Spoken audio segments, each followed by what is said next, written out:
Hello students, आज हम लोग पढ़ रहे हैं Searle's experiment to find the thermal conductivity of the metal. अगर हमें कोई कॉपर का रॉड दिया है तो इसकी थर्मल कंडक्टिविटी अलग रहती है। अगर ये सिल्वर का रहा, एल्यूमिनियम का रहा, ब्रास का रहा, तो जैसे ही मटेरियल चेंज होता तो इसकी हीट फ्लो करने की एबिलिटी चेंज होती है, जिसे आप थर्मल कंडक्टिविटी के से दिखाते हो। तो ये वाला जो मटेरियल है, इस मटेरियल की थर्मल कंडक्टिविटी कितनी है, यानी ये कितने हीट को अलाउ कर सकता है फ्लो होने के लिए, वो आप निकालना चाह रहे हो। इसके लिए सर्ल्स ने आपको एक एक्सपेरिमेंटल सेटअप दिया और उसकी मेथड बताया कि किस तरीके से आप थर्मल कंडक्टिविटी निकाल सकते हो। ये आपका experimental setup given by the Searle's experiment. बेटा सर्ल्स एक्सपेरिमेंट और आपने एक जगह पर देखा हुआ है, बता सकते हो आप कहां पर देखा है? इलास्टिसिटी चैप्टर में, जहां पर स्ट्रेंथ ऑफ मटेरियल चेक किया जाता, वहां पर यंग्स मॉडुलस निकालने के लिए भी आपको और एक सर्ल्स एक्सपेरिमेंट दिया हुआ था। वो आप इलास्टिसिटी चैप्टर में पढ़ चुके हो। यहां पर हम लोग Searle's experiment is used to find the thermal conductivity of the metal. अब ये देखना बेटा, ये वाले रॉड के वन एंड पर स्टीम का चेंबर रखा हुआ है। इस चेंबर में यहां से स्टीम एंटर होगी और यहां से स्टीम बाहर जाती रहेगी। स्टीम का टेम्परेचर कंटिन्यूअस 100 डिग्री सेल्सियस पे मेंटेन रहेगा। तो यहां पे आप हाई टेम्परेचर रीजन को बनाए रख रहे हो, यानी ये वाला जो रॉड था, इस रॉड के वन एंड पर हाई टेम्परेचर कॉन्स्टेंटली मेंटेन किया आपने। इसके बाद ये जो हीट यहां से फ्लो होते हुए एटमॉस्फेयर में जाएगी, क्योंकि ये वाला जो रीजन है इस तरफ वाला, ये एटमॉस्फेयर का है। इसके बाद इसको पूरी तरीके से हीट को एटमॉस्फेयर में जाने नहीं दे रहे। ये वाला जो पार्ट है इसको पूरा इंसुलेटेड कर दिया, ये वाले पार्ट को भी पूरा इंसुलेटेड कर दिया। या इंसुलेटेड यानी क्या? यहां की हीट बाहर नहीं जाएगी, बाहर की हीट अंदर नहीं आएगी। तो ये जो हीट प्रोड्यूस करेगा, ये हीट को यहां पे ऐसे फ्लो करते रहेगा। क्लियर? ये वाला जो पार्ट है इसको एटमॉस्फेयर के लिए ओपन रहने दो, ये वाला पार्ट, ताकि हीट सिर्फ यहां पे ही लीक होगी। ये हो गया आपका लो टेम्परेचर रीजन, ये हो गया आपका high temperature region. So heat flows from high temperature to low temperature, ये आपका हीट फ्लो होगा। जैसे जैसे हीट फ्लो होते जाएगा वैसे वैसे यहां का टेम्परेचर बढ़ते जाएगा। स्टार्टिंग में क्या होता है, ये वाला हाई टेम्परेचर पे रहेगा, इसके कंपैरिजन में ये लो टेम्परेचर, ये उससे भी लो टेम्परेचर, ये उससे भी लो टेम्परेचर, ये उससे भी लो टेम्परेचर पे रहेगा। और ये तो आपका एटमॉस्फेयर है, तो ये कांस्टेंट टेम्परेचर पे मेंटेन होगा। What is mean by steady state condition? Steady state condition का मतलब इसका हर एक पार्ट एक फिक्स टेम्परेचर पे आके रुक जाएगा। जैसे इसका टेम्परेचर है मान लो θ1, तो अब इसका टेम्परेचर θ1 ही बना रहेगा। यानी जितनी भी हीट आप दे रहे हो, तो उस तरफ जितनी हीट आएगी उतनी ही हीट वहां से बाहर चली जाएगी। तो इसका टेम्परेचर जैसा का वैसा ही बना रहेगा। सेम उसी तरीके से यहां का टेम्परेचर, यहां का टेम्परेचर, यहां का टेम्परेचर, ये सभी कांस्टेंट फिक्स वैल्यू पे आ जाएंगे। अगर यहां का टेम्परेचर कंटिन्यूअस θ2 है मान लो, तो इसका मीनिंग क्या हुआ कि यहां पे जितनी हीट एंटर होगी उतनी ही हीट यहां से बाहर फ्लो हो जाएगी। उस वजह से यहां का टेम्परेचर कांस्टेंट मेंटेन रहेगा। इसे कहते हैं स्टेडी स्टेट कंडीशन।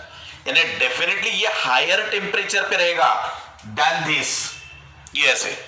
बट इसका जो भी टेम्परेचर ज्यादा करेगा वो फिक्स रहेगा, इसका जो भी टेम्परेचर कम रहेगा वो फिक्स रहेगा। θ1 ग्रेटर देन θ2 रहेगा, लेकिन इनके टेम्परेचर कांस्टेंट रह जाएंगे, फिक्स हो जाएंगे अंडर स्टेडी स्टेट कंडीशन। तो आपको स्टेडी स्टेट कंडीशन पहले ला लेना है। इसके बाद अब यहां पे rate of flow of heat का फॉर्मूला यहां पे लगा लो, ये 2 पॉइंट्स पे। यहां पे rate of flow of heat का फॉर्मूला क्या था, dq by dt equal to KA dt by dx। ये आपका फॉर्मूला था rate of flow of heat का। अब ध्यान दो बेटा, dt is nothing but temperature difference, यानी यहां का ले रहे हैं हम लोग। सो यहां का टेम्परेचर डिफरेंस कितना है, θ1 माइनस θ2। तो इसको लिख लिया मैंने θ1 माइनस θ2, ये मेरा टेम्परेचर आ गया।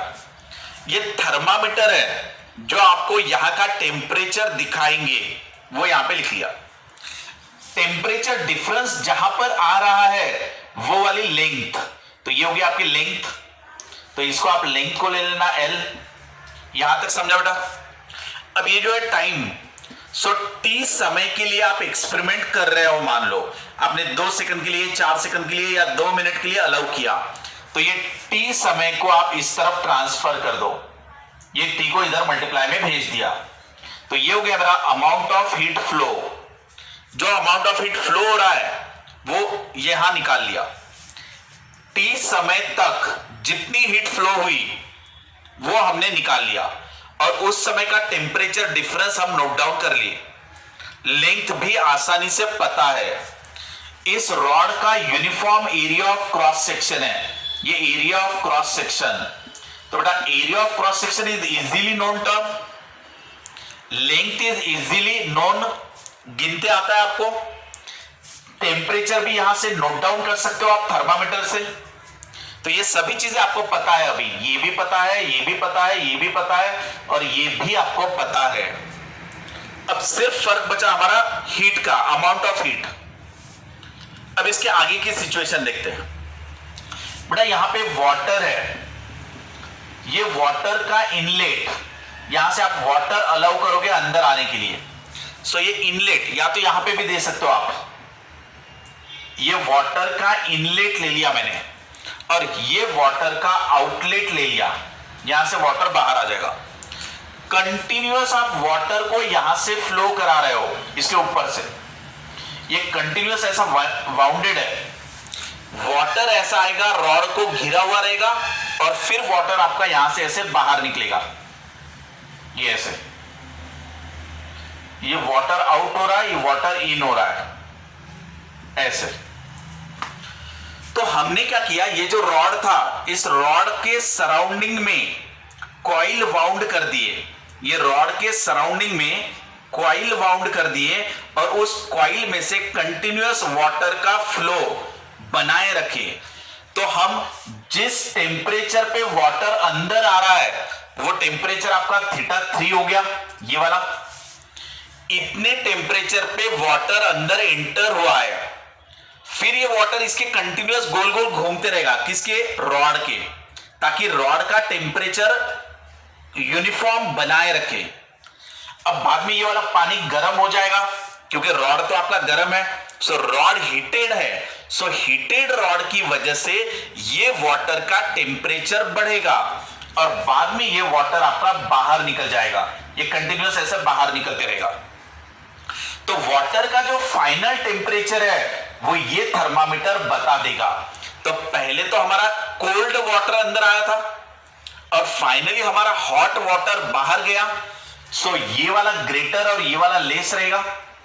सो टेम्परेचर डिफरेंस इज θ4 माइनस θ3, ये हो जाएगा टेम्परेचर डिफरेंस।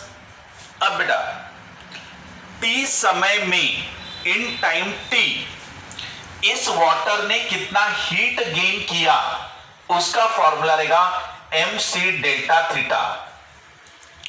m यानी क्या, मास, यानी जो हीट, यहां पे लिखूंगा बेटा मैं, heat gain by the water is mc delta theta, या mc delta t। Delta t यानी temperature difference. What is the m? m is the mass of water flowing through this in time t, क्योंकि ये t समय लिया हुआ है आपने।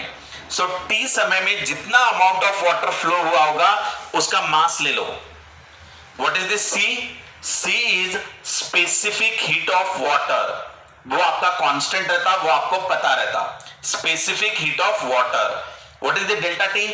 Change in temperature of water. Water का टेम्परेचर कितने से चेंज हुआ? पहले टेम्परेचर था θ3, बाद में टेम्परेचर हो गया θ4, तो टेम्परेचर कितने से चेंज हुआ? θ4 माइनस θ3. तो ये हो जाएगा बेटा mc θ4 माइनस θ3. इतना आ गया समझ में?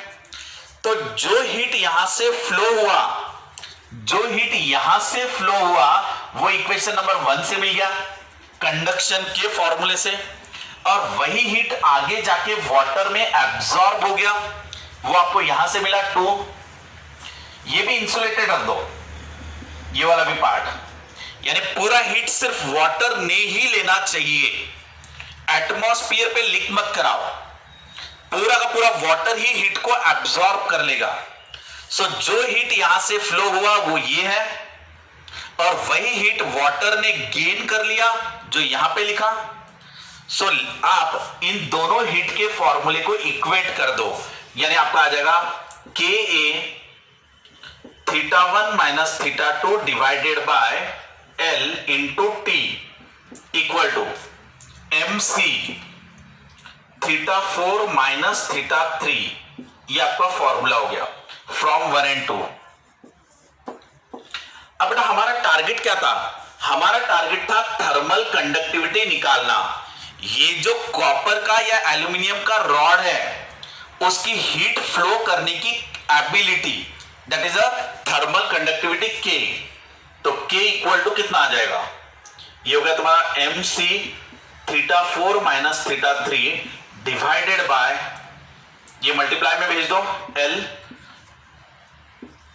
A θ1 minus θ2 into T.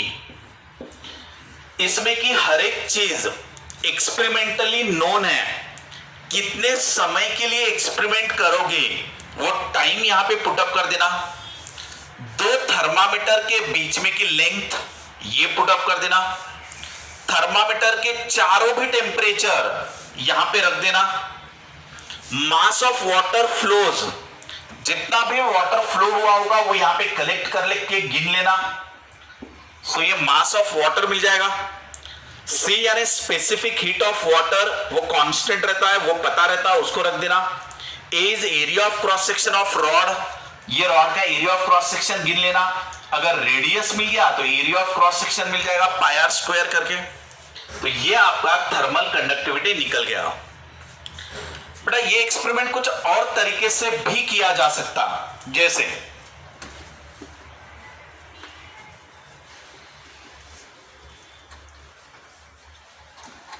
इसको हम थोड़ा अलग तरीके से भी देख सकते हैं. जैसे ये हमारा रॉड है, इस रॉड का ये वाला एंड हाई टेम्परेचर पे मेंटेन कर दिया, ये वाला एंड लो टेम्परेचर पे मेंटेन कर दिया. ठीक है ना? यहां पे आपने रख दिया आइस, यहां पे ले लिया आपने स्टीम, तो ये 100 डिग्री सेल्सियस पे आ गया, ये 0 डिग्री सेल्सियस पे आ गया. ठीक है ना? ये वाला रीजन आइस ले लिया. सेम थर्मामीटर को यूज कर लो, यहां पे एक थर्मामीटर ले लो, यहां पे एक थर्मामीटर ले लो, यहां का टेम्परेचर θ1, यहां का टेम्परेचर θ2, इनके बीच में की लेंथ ले लो L. अब ध्यान देना बेटा, इनके बीच में जो हीट फ्लो हुआ, उस हीट फ्लो का फॉर्मूला इन दो पॉइंट्स में लगा दो. सो हीट फ्लो का फॉर्मूला क्या आएगा? KA θ1 minus θ2 divided by K delta theta upon delta X L into T. ये हमने कंडक्शन वाला फॉर्मूला जो अभी इस्तेमाल किया था वही मैंने वापस से लिख दिया. D theta upon D Q upon D T is K D theta by D T. बेटा ये वाला formula D Q by D T equal to K D T by D X, इसको मैंने इस्तेमाल किया. ये डी क्यू के जगह पे हीट लिख दिया क्यू. ये मेरा टाइम है जिसको मैं इस तरफ ट्रांसफर करके लिख रहा हूं टी. ये हो गया टेम्परेचर डिफरेंस, यानी θ1 माइनस θ2, ये वाला टेम्परेचर डिफरेंस हो गया. और ये लेंथ ऑफ रॉड यहां का ये लिख दिया, और ये के और ये क्लियर है यहां तक। इसके बाद अब यहां पर क्या करेंगे हम लोग, कितना आइस मेल्ट हुआ उसको हम यहां पे कलेक्ट कर लेंगे। जो भी आइस मेल्ट होगा तो मेल्ट होके वो वाटर बन के यहां पे कलेक्ट कर लेना। तो उतने समय में, यानी ये वाला टी समय, टी टाइम में कितना वाटर तुमने कलेक्ट किया, इसका मतलब कितना आइस तुम्हारा मेल्ट हुआ। ये वाला आइस मेल्ट होगा और उससे जितना वाटर बनेगा वो गिन लेना, उसका मास। तो हीट का फॉर्मूला मिलेगा m into L. This is the amount of heat gain by the ice to convert ice into water. तो कितना आइस कन्वर्ट हो गया, m mass. What is the L, L is latent heat. तो ये हो गया amount of heat gain by the ice. इसको कर दो इक्वेशन नंबर 2। तो अब ये जो हीट फ्लो हुआ था, यहां से जो हीट फ्लो हुआ था वो ये है, और इसी हीट के वजह से ये आइस मेल्ट हुआ वो ये है। तो ये दोनों को इक्वेट कर दो। So m into L equal to K θ1 minus θ2 into T divided by L from 1 and 2। इससे भी आप थर्मल कंडक्टिविटी के निकाल सकते हो। बेटा ये जो हीट फ्लो हुआ, ये दोनों हीट को इक्वेट क्यों किया गया, क्योंकि जो हीट यहां कहीं से भी लॉस नहीं होगी, ये वाली हीट कहीं से भी लॉस नहीं हो रही, ये पूरा एडियाबैटिक है। ना तो बाहर की हीट अंदर आएगी, ना तो अंदर की हीट बाहर जाएगी, और इनका टेम्परेचर कांस्टेंट बना रहेगा, यानी स्टेडी स्टेट। इसका मतलब जितनी हीट यहां से फ्लो हुई वो पूरी की पूरी यहां पर आइस को वाटर में कन्वर्ट करने के लिए इस्तेमाल हुई। इसलिए कंडक्शन वाली हीट, यानी ही आइस को वाटर में कन्वर्ट करने के लिए लगने वाली हीट, इसलिए दोनों को इक्वेट किया, तब ये आ गया। आपको न्यूमेरिकल ऐसा भी पूछ सकते हैं, न्यूमेरिकल आपको ये वाले फॉर्मेट पे भी पूछ सकते हैं, या ये भी ऑब्जेक्टिव क्वेश्चन आ सकता कि सर्ल्स एक्सपेरिमेंट किस लिए किया गया, या कौन सा एक्सपेरिमेंट होता है जो थर्मल कंडक्टिविटी को निकालता है। सो सर्ल्स एक्सपेरिमेंट ये वाला is used to find the thermal conductivity of the material। जो भी रॉड रहेगा वो कॉपर का रहा तो कॉपर का, एल्यूमिनियम का रहा तो एल्यूमिनियम का, सिल्वर का रहा तो सिल्वर का, उसकी थर्मल कंडक्टिविटी आप इस एक्सपेरिमेंट से निकाल सकते हो। ओके बेटा, bye, thanks to all of you.